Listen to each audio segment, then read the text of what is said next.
A moment of significant change or a turning point, altering your course, is known as an inflection point. In business, these moments have a significant impact in many ways. That's why we're speaking with leaders from across the asset management industry to hear the stories of their inflection points and the impact they've had on their journeys. Join my colleague and host, Mark Spina, as we explore the business of being in business with insights that can help you wherever you may find yourself. This is Inflection Points. Hello, everyone. I'm Mark Spina, President and CRO here at Flex Networks. I'm also the host of Inflection Points, and I'm joined today by a special guest, Arlen Oransky. Many of you in the industry know Arlen for his long and valuable work with the MMI. For those of you less familiar, let me get you acquainted with Arlen. He is Executive Vice President, Chief Membership Officer for the Money Management Institute. Arlen leads the organization's membership acquisition and retention initiatives. He has over 40 years of experience in the financial services industry, working with asset managers, wealth managers, and financial advisors, both in the U.S. and internationally.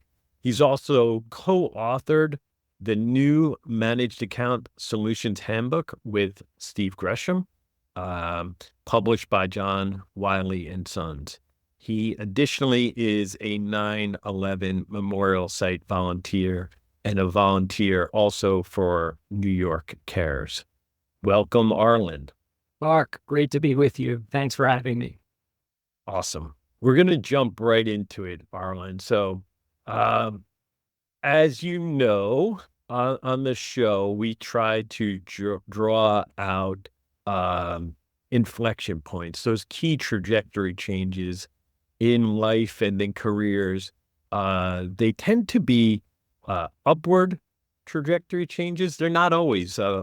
Sometimes we have a downward trajectory change, and all of those trajectory changes or inflection points are fair game for the conversation and tend to be elucidating for the audience. So, with that, let's start out with early days, kind of certainly pre-professional, but can you think back, Arlen, on formative inflection points from early education, early adventures, people and or mentors that may have been involved in your life and either set you on a course to something you're doing now, or some of the most interesting stories come from people who experienced something and said, that's not for me. So take it in any way you want to carry the conversation. Absolutely. Again, Mark, thanks for giving me an opportunity to share some stories of perspective personally and on our industry. So actually, if I dial it pretty far back, my initial hope when I was a teenager was actually to work for the New York Yankees as a statistician. That was the initial focus. It was kind of a pipe dream, but I tried to work it through colleagues that knew the Yankees. Unfortunately, it didn't pan out. So took a dose of reality there. So I'm going to interject almost immediately into this conversation. I shared with you before, having now done dozens of these interviews and episodes, I've known a number of our guests for a long period of time. I'll share with the audience that I've known Arlen for over 20 years now. I've known him as a rabid Yankees fan. I've been to Yankees games with him, but I never knew the career aspiration. Now it's clear. Pieces of the puzzle.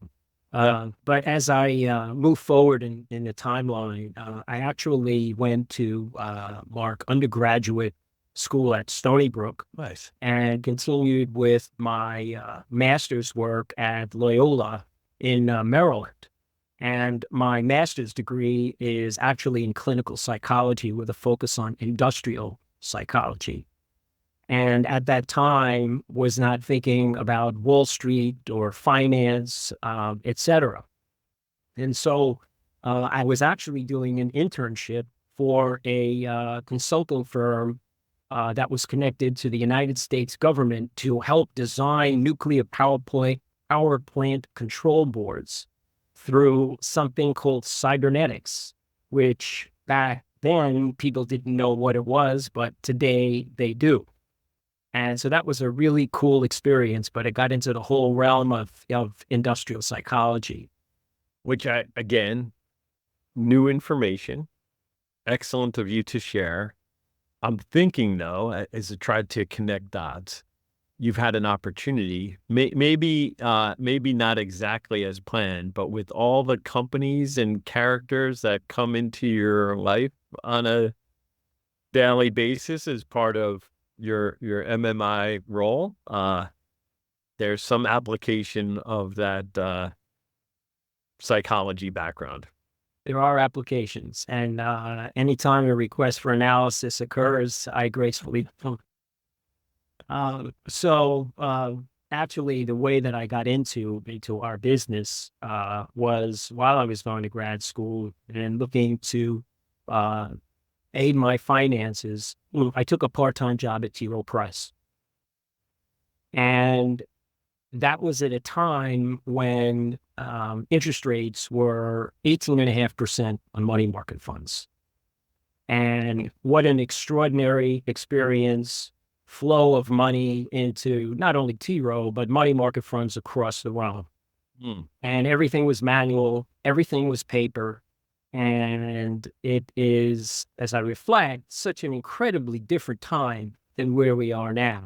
And we could talk more about the technology, but just think about sitting on a phone for 4 or 5 hours a day and literally taking hundreds and hundreds of requests for prospectuses when you can get an 18% return on your cash. Yeah. So I can't believe in all our conversation. I should believe it because it happens now routinely. I had the same, essentially the same starting point in asset management.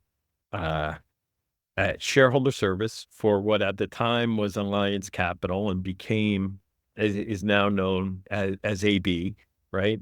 Shareholder service, put on a headset and let the calls roll through. And if there was a particular point of inquiry from an individual shareholder, write it up on a piece of paper with a carbon copy behind it, give the carbon copy to somebody in quote unquote, shareholder research, who then would research the item, deliver a piece of paper back for the shareholder service representative to call all of that now happening instantaneously and digitally. Instantaneously. And so I thought it was a really interesting, cool, terrific opportunity. And when a job was offered to me, which again is an example of kind of pushing your boundaries, coloring outside the lines, trying to be elastic, T. Rowe Price asked me if I would be interested in joining their brokerage operation and managing their brokerage trading desk. I had no experience whatsoever, but I decided to take the opportunity to do that. And that's really where I got to a switching point in my career and elected not to continue going down the path of capturing a doctoral degree in psych. Took the job at T. Rowe, spent about 4 years there. It was a tremendous experience, learning the trading desk, taking all kinds of exams, principals exams, et cetera. And it really got me locked and loaded in what this industry was all about. Again, very manual, to your point, filling out trading tickets and so on and so forth. But the technology was moving ahead. I thought it was awesome. And then learning about product, managing people, managing yourself, and understanding how you can help change the landscape, even if it's minimally with one investor in your career. So great time at T. Rowe Price. And I'll bounce back a little bit before, you asked for the early days and how you kind of figured you'd fate yourself. I was very fortunate to have a very closely knit family.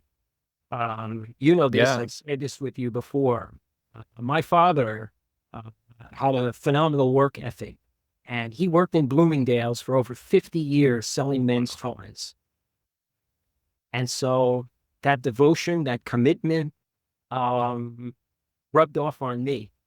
And people don't work in firms for generally 50 years anymore, but he was devoted, again, committed, and always kind of looked at what was happening next. And so I captured a lot of that from his psyche. And I think that impacted all the things that I've done since I started in this industry over 40 years so, Mark. No doubt, right? You pick up the sense of dedication that's transferred generationally to you, Arlen. And then also kind of if you're doing the same thing for a consistent period of time, finding ways to enjoy it, like to make it interesting. And my sense is, and correct me, like he had to enjoy the customer interaction and the engagement. Sorry. Would you agree? Yeah. I would totally. It's the customer experience, the client experience, and that feeds into all facets of what we do. And so the experience there at T-Wero was terrific. To move ahead, I ended up getting introduced to someone at an investment firm on Wall Street, Weisbeck and Greer, and I took a position there, working in the private client group, and that's really one of the key jobs where I developed a relationship with a mentor. Someone that really helped guide me through the challenges of the industry, to my own personal challenges, and working with people in every facet of financial services. Weisbeck and Greer was just a terrific firm on Wall Street, and had a great experience across the board. If you think back to that, like, what were some of the key things that your mentor either propelled you towards or provided guardrails on? Like, hey, Arlen, this is a fabulous idea. Run with it. Hey, Arlen, this is goofy. Forget it or reshape it. Or was it just kind of more general professional guidance?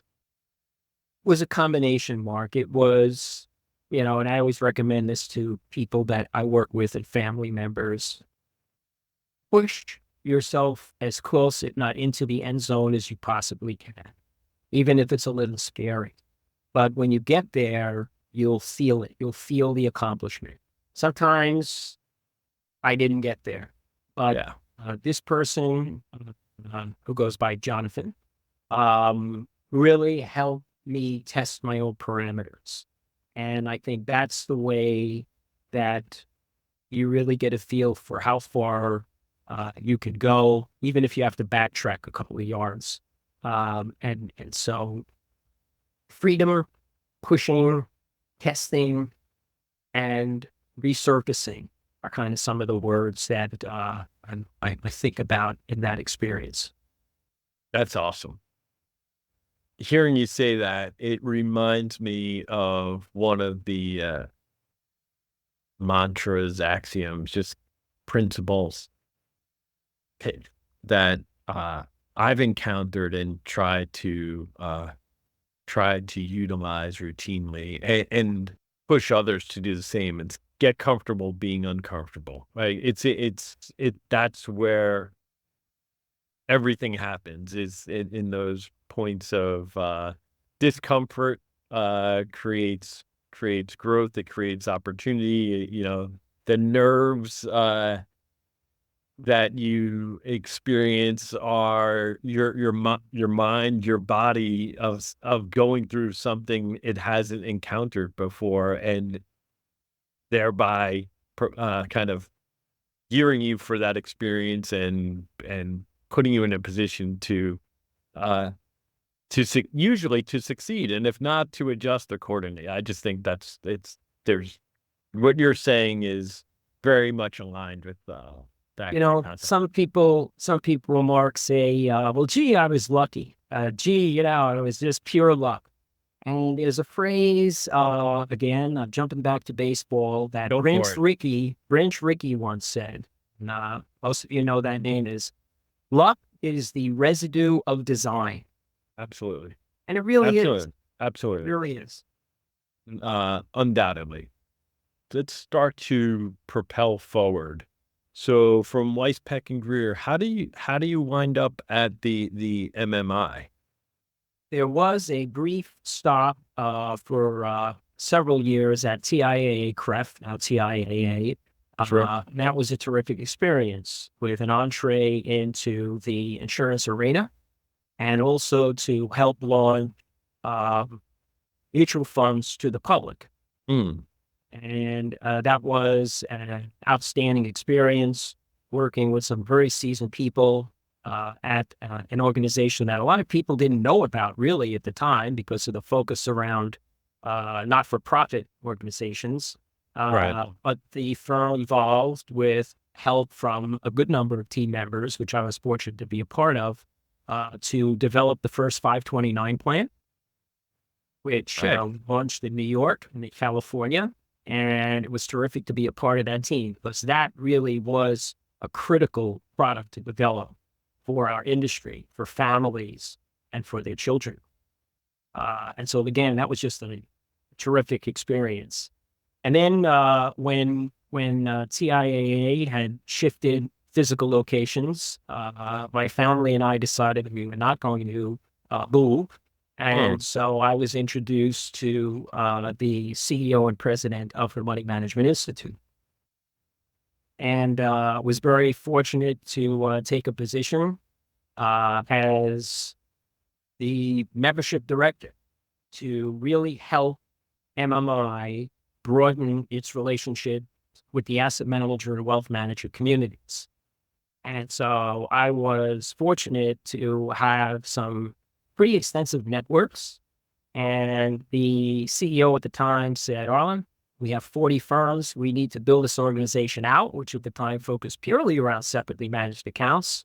Right. And so hit the ground running and started meeting with pretty much everyone that I knew in the industry to tell them about MMI and what MMI is doing, what it could do. And by embracing this organization, you are going to facilitate and advance not only your firm, but your team members and your knowledge around the industry. So you're doing good all the way through that chain link fence, Mark, from the asset manager to the distributor, to the wholesaler, to the advisor, and to the end user. Right. And that was the mandate for MMI. Go get it. Nice. Circa, I know when, Arlen, but for the audience, maybe to ground them, this is what time frame are we talking about? This is in the early 2000s. So MMI was started in 1997, 27 years old right now. And the focus at that time was purely around separately managed accounts, products, platforms, processes, intermediary channel. And frankly, a lot of people didn't know who MMI was. And those that did said, oh, you're the SMA guys. Right. Right. And so the initiative there was to move the puck beyond that, because the advisor was a whole lot more than that. And mind you, at the time, didn't have anywhere near the transparency that we have now. The fee structures were different. Teams were different. Organizations' mentalities were different. And so not only myself, but other members of the team worked really hard to create a stronger beachhead for MMI. And that was a great experience for me, frankly, not being a hardcore salesperson. So that was another notch in the belt, and, getting closer to that end zone that I had talked about earlier conversation. It makes total sense. I think membership, I know this is a relatively new title or descriptor, but the chief membership officer is quite fitting, right? It's not a hard sell. It's about ensuring the vibrancy of the membership and the experience of individual members have as they go through the MMI experience. And I know that a key part of the mantra for the MMI has been connect, know, and grow. And I think you've been instrumental in each of those three pillars. Well, Is that I fair? appreciate that. Yeah, and again, thank you for that. But at the same time, the ability to do all of that is a function of the organizations that you associate with. Plug for Flex. And you you guys are doing some really terrific things with us right now to help broaden our mandate and to reach into another sleeve of the industry that we can help advance, right? Yeah. And so Yeah, in an unplanned way, Arlen, in an completely unplanned way, right? I think that the great strengths of the MMI historically have been, and currently, this connect, the ability for members and firms to network with one another. They know the knowledge sharing that takes place through your research, publications, and events, and then the networking and the knowledge propelling growth. We're playing, I would say, a modest role currently, largely behind the scenes, but digitizing that so that the ability to connect and grow is available through MMI on a 24/7 basis. it is. Dialing back to what I had said earlier, Mark, it's around enabling and facilitating industry dialogue. It's the hallway conversations that people find incredibly valuable. And, the MMI team brings all of that together. It's the data, it's the conferences, it's the content, it's the education. But ultimately, it's about this. It's about what you and I are doing here. And I think that's what really drives it home and makes MMI, which is why I've been there for over 2 decades, makes it feel like a real warm floor, a place where people can be candid and learn and advance. And this is another really important point. I know people think about this all the time, is, when you've been in the industry for a long time, you also have to think ahead. What's the next stage? Who's going to be at the table when you're off doing something else? And you really have to think about that. I think about it. I know Craig thinks about it. The whole team thinks about it. And that's an important area of focus for everyone. Awesome. So, and a perfect, I agree. And it's a perfect segue as we start to wrap up here, Arlen. Thinking ahead a bit and thinking outside of the professional realm, right? What's an ongoing source or sources of inspiration and motivation that makes you more likely to find an inflection point in your life? I'm glad you asked that question. I'll share something. My wife and I have developed and are cultivating a very important and philanthropic business that focuses on chocolate. Chocolate. Chocolate. Okay. And so You have my attention. my wife started a company called Adri Chocolates, which is a testament to her sister who passed away during COVID. Mm.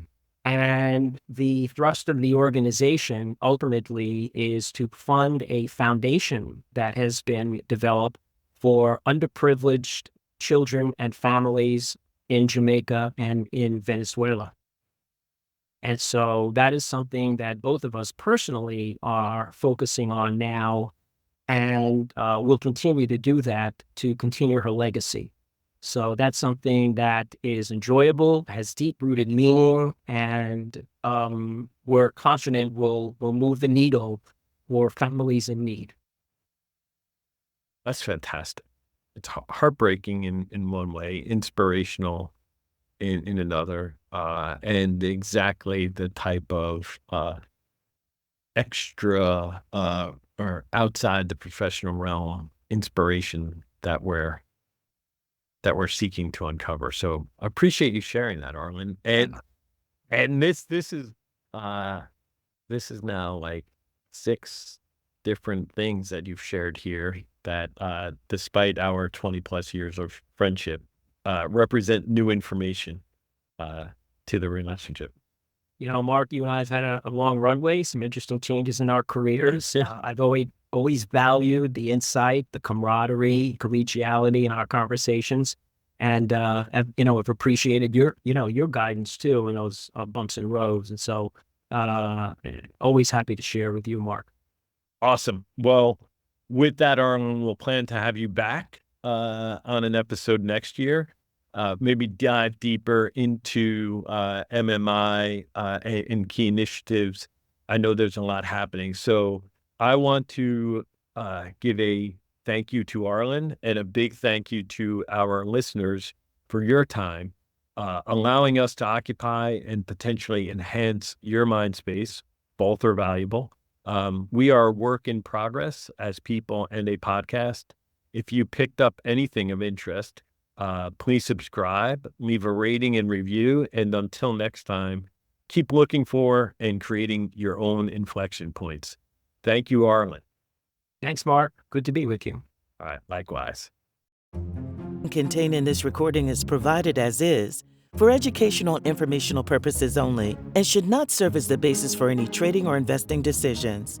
Flex Networks makes no representation and disclaims all express, implied, and statutory warranties of any kind to any viewer, listener, or third party. Neither Flex Networks nor any of its affiliates make any endorsement of any particular company, security, product, or financial strategy, and nothing contained in this recording should be construed as investment advice. Investors should undertake their own due diligence and carefully evaluate companies before investing.